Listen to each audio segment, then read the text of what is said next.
Welcome to Kenton's videos. Enjoy the video. In this video, I will show you how to make kimchi easy at home.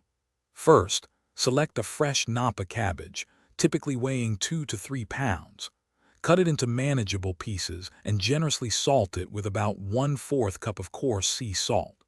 Allow the cabbage to sit for 1 to 2 hours, which helps draw out excess water, then rinse it thoroughly under cold water.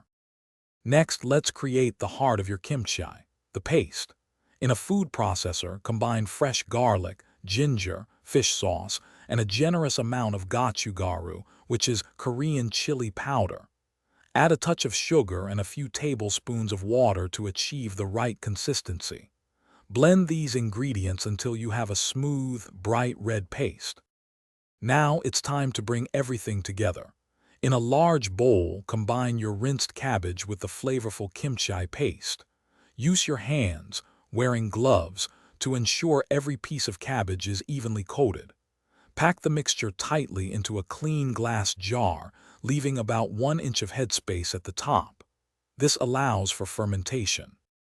After packing, let your kimchi ferment at room temperature for 1 to 2 days. You might see some bubbles, which is a good sign. Then, transfer the jar to your refrigerator, where it will continue to ferment slowly and can be stored for several weeks. Enjoy your delicious homemade kimchi as a versatile side dish or a flavorful ingredient in many meals. Thanks for watching. Consider subscribing if we helped you.